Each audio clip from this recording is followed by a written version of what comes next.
I would counsel patience, Your Grace. Patience!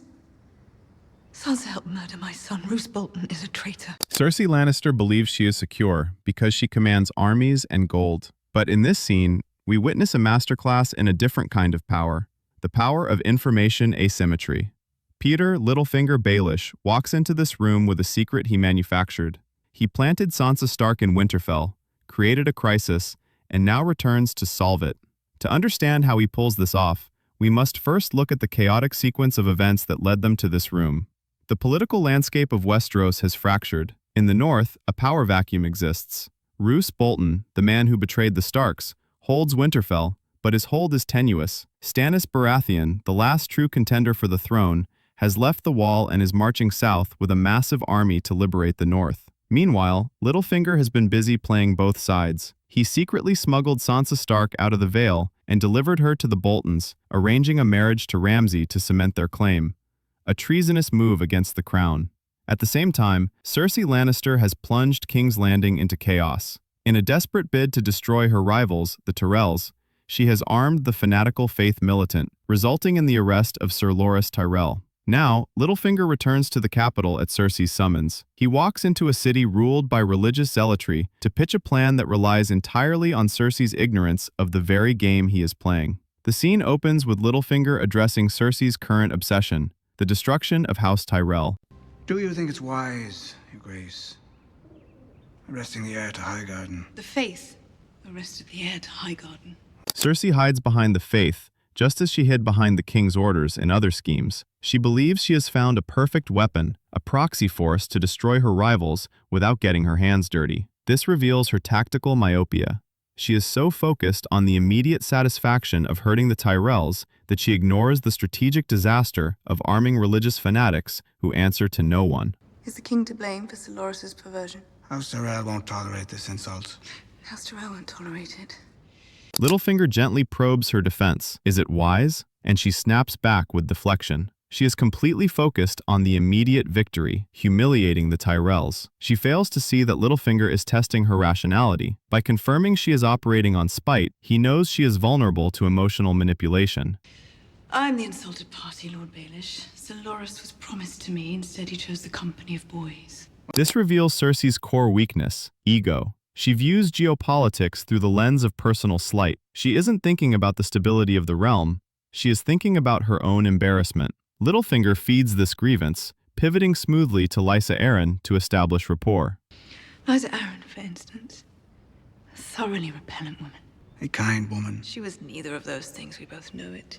Littlefinger allows Cersei to dominate the conversation socially. He plays the mourning widower, letting her feel superior and perceptive. She was neither of those things. This effectively lowers her guard. By letting her win the small social battle, he prepares her to lose the massive political war. Having massaged her ego, Littlefinger drops the bomb. But I have found Sansa Stark. Alive and well, and home again, living at Winterfell. This is the weaponization of information asymmetry.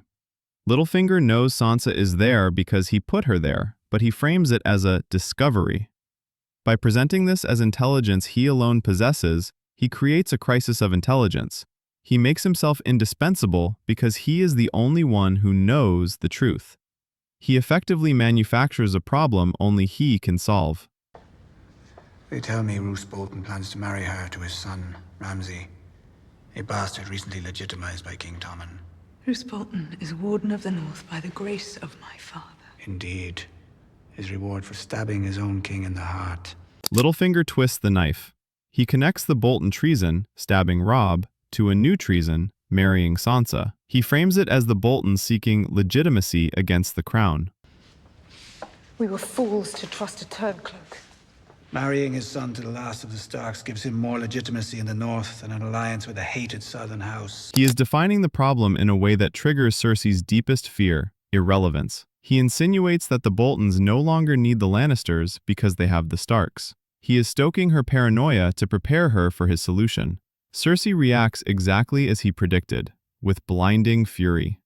I will skin him and his bastard like that wretch on their bloody sigil. This is conceal your intentions. Littlefinger uses her rage as a smokescreen. He knows that when Cersei is angry, she stops thinking strategically. Her desire for vengeance, skin him, overrides her prudence. She stops asking, "Why is Littlefinger telling me this?" and starts asking, "How do I kill them?" I would counsel patience, Your Grace. Patience! Sansa helped murder my son. Roose Bolton is a traitor. He plays the voice of reason, knowing she will reject it. This makes his actual proposal seem like the prudent middle ground between inaction and immediate war. Littlefinger now plays his master card. He reveals the second threat. Let Stannis and Roose battle. Let the enemies of the throne slaughter each other, and when they're done, seize Winterfell from whichever thief survives. This is the ancient strategy of sitting on the mountain and watching the tigers fight. Littlefinger proposes non-commitment. He appeals to Cersei's laziness and risk aversion by suggesting a path where the crown does nothing but win. It is seductive because it promises victory without cost. But critically, it relies on a vacuum of competence. Since the Lannisters can't go north, someone else must. Winterfell is 1,000 miles away from here. The weather has already begun to turn. Uncle Kevin has all the courage of a kitchen mouse. So Jaime, then? Jaime's away on a sensitive diplomatic mission. I have no idea when he'll be back. Cersei lists her weaknesses. She admits the crown is powerless to act. This is the manufactured dependence. She has no soldiers, no generals, and no reach. She is confessing that she needs a savior. Perhaps I can help. The Knights of the Vale are some of the best fighters in Westeros. You wouldn't risk a single Lannister soldier, or a single coin from the royal treasury. What do you have to lose? A brothel keeper? He offers a free army. He frames the Vale's intervention as a favor to the crown, minimizing the cost, not a single coin, to distract from the massive political price he is about to ask. He frames it as a bargain, knowing Cersei loves a deal where she pays nothing up front. And if you succeed? Name me Warden of the North.